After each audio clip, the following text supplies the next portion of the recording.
Hi guys, welcome back. Thank you for clicking on this video. I actually just moved into my new college dorm. I'm a sophomore at Ohio University now and I'm studying business. It looks really blank right now because I didn't expect my dorm to be so big.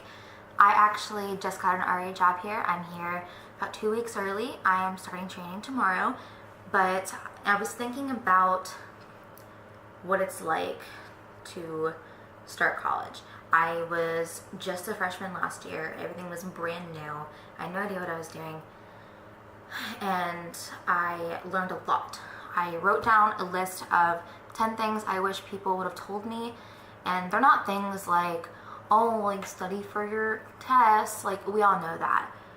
There are more things like what I learned mentally, like about myself and about others, and really things that no one told me, because I feel like everyone kind of hyped college up to be this amazing, like time in your life, and it is. I mean, there's a lot of freedom that comes along with it, but I don't know, like it sucks like everything else sometimes. So I'm going to get right into this list. I don't know if I should do a dorm tour or not. Once I get some of my decorations up, I'm gonna loft this bed and then put, I don't know if you can see that, put this bed underneath of it. So everything will probably look different in my next video. But okay. Number one, it's going to be hard in a lot more ways than academically. Like I was talking about earlier, it's a lot more hard, at least on me, it was a lot harder mentally, because I had to deal with a lot of different things that I really didn't expect. But academically, it sure is hard. It's harder. Two is not everyone is your friend, even people who may have been your friends previously, especially in your freshman year. And I don't say this to be like problematic or anything, but I'm saying is a lot of the freshmen rush to get friends and to find their group, and even people that you knew from high school, if you go to college with them, they might do the same thing. Like people join clubs and people find a group, but it may not even necessarily be for them. But don't be that person that just rushes to be friends with someone when you don't really know anything about them. I would definitely pick your friends wisely and not just go with what everyone else is going with. Number three, your classes are going to be a piece of cake until about a month in. Work ahead. And I know I'm not going to be that person that's like, oh, you should study more. No, I mean, a lot of the classes, all of your stuff is online. So like you see your syllabus and you can map out what you're doing. And like I said, it's going to be really easy for the first month and you might be really ahead, but it hit me like a shit ton of bricks after the first month. I started out as a biochemistry major here and I was legit 6 weeks ahead in my courses. And then I think, it got really hard around November. So I started in late August and in November it got really hard, and all of a sudden, I wasn't ahead anymore. And then because I wasn't ahead, I ended up getting behind because I was stuck and couldn't find help quicker. If that makes any sense. Number four, going back to not everyone being your friend, you may lose friends, and it's going to be awful and hard, but you'll be okay. And I speak from experience. I lost all of my friends my freshman year, and it was really hard. Like, it sucked. And it's just life, like we kind of split apart and we had different views, I guess, on what we wanted to do with our life. And so I took that, and unfortunately for a long time I wallowed in it, and I regret that a lot. But I'm happy I pressed myself to actually do my own thing after that, and it kind of forced me to be my own person. So that's how I got to be in this awesome position as an RA. And if you don't know what an RA is, it's a resident assistant. So when you go to college, they're basically like your babysitters. I just have to make sure that people don't get locked out of their rooms. I watch The Office, I do a lot of paperwork, but I get paid by the school, like that's really cool. And it also takes a lot off of my tuition. So it was hard losing all my friends, but I don't think I'd be where I'm at if I didn't. Number five, I think we're on number five. Accept yourself for who you are, because a lot of people around you will try to be someone they're not, and they will be unhappy about it later. And that's not necessarily coming from me. Well, the be yourself part is obviously, but I've talked to a lot of people who said that they were the people that rushed, and not rushed as in like Greek rush, but rushed as in like trying to get ahead faster, and they in the process like kind of lost themselves and kind of lost their morals and values and tried to become someone that they thought was cool, and they like just ended up later on not liking. And then it's really hard to go back from that, whereas just trying to not get there in the first place is probably easier. Number 6, living by yourself can be a lot of fun, especially if you're introverted like me. So I get to live in this huge dorm by myself, and it's really cool. And a lot of places, I mean, my old dorm was not very nice. You can actually see in a few of my videos below. It really wasn't nice. I had like a gross, like pixelated, like, I don't even know what to call it, tarp, or I forget what they're called, but they're like wall hangings. And I tried to like cover up the nasty wall behind me, and it just didn't work out very well. But you get to spend a lot of time with yourself, and I think that's really cool because I like reading and I enjoy doing things like this, and I couldn't do that, you know, at home because I have a family and they're really loud. So it's hard to do that, but living by yourself can be a lot of fun because you can kind of figure out who you are as a person, and that's pretty cool.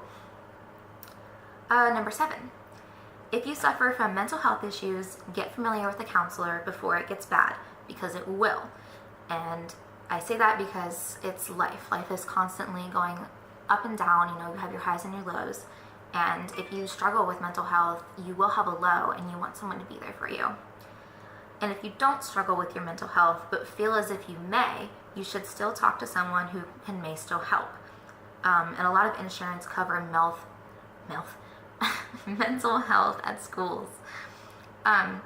At my university, we can walk into it's like a nurse's building almost. Not nurses, but like, it's a health building. It's for physical and for mental health. I walked in mental health building and I said, I need to talk to someone. And so they just asked my insurance. I gave it to them, and I literally got free counseling service all year round. And that's really nice to have because you don't have that a lot of places. I think most colleges cover that, but don't quote me on that. Number 8, your first choice in major or 5th still might not work out. Talking with your class advisors will help immensely. I can't stress this enough.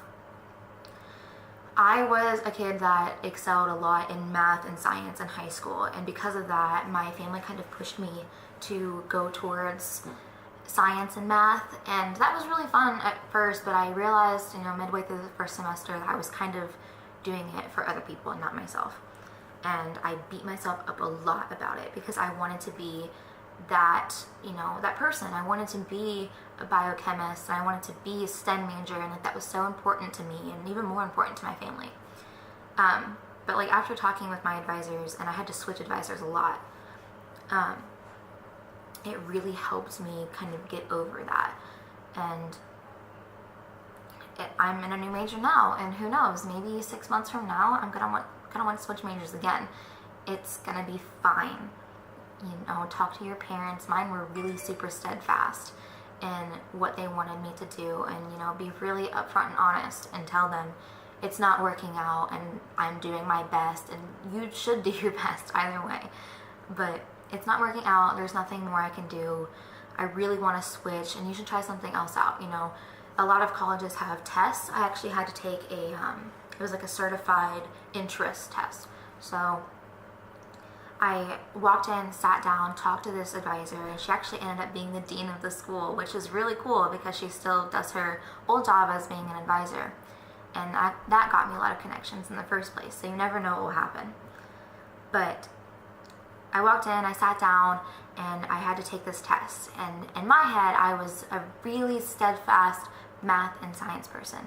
But after taking this test, I realized I'm a business person. You know, I'm constantly thinking what I can do next, how to get things to work, how to make money. I'm a very marketing-centric person. And I never would have known that had I not gone in there and talked to her. So I think that's really cool that they offer that. Number 9, your parents may miss you more than you think. Even if you think you're bothering them by texting again, you aren't.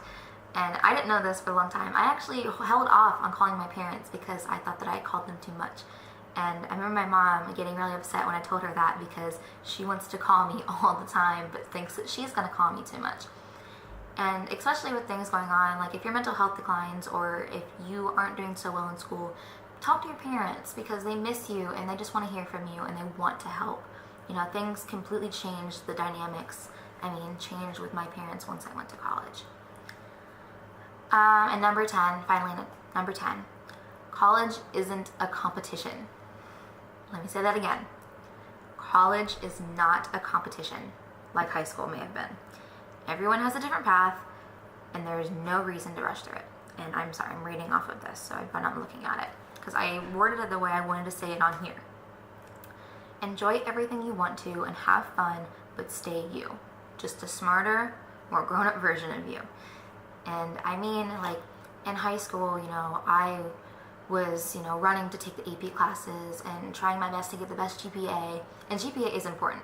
GPA is important for jobs like I have, and for, keeping scholarships, and for, if you plan on going to grad school or to med school, it's very important you keep your GPA up. But don't kill yourself trying to be the best, because in high school, in high school it was a much smaller pond. Even if you went to a larger high school, college is such a big pond, and there are so many people better at you than what you think. And I know that sounds really negative, but there are people worse than you and there are people better than you. I was in the top 10% in high school, and I am just average here. So it's, you try your best, be confident in yourself. If you fail, or going back to like you have to change majors and you're set back a little bit, don't stress about, having to graduate in 4 years. It's getting more and more common to graduate in 5 years, because every single year, we're learning new things. Every major is learning new things. And, science is constantly evolving, and they just keep shoving more and more information in every semester. So if you don't get it your first time, you'll get it again. And just know that you will get there. Try your best, do your best, be your best. You will get there. But yeah, thank you guys for clicking on this video again. I'm sorry if it got way too I don't know what the word is, but if it got too serious. But I just wanted to let you guys know what I thought, because I wish these people would have told me all these things about college.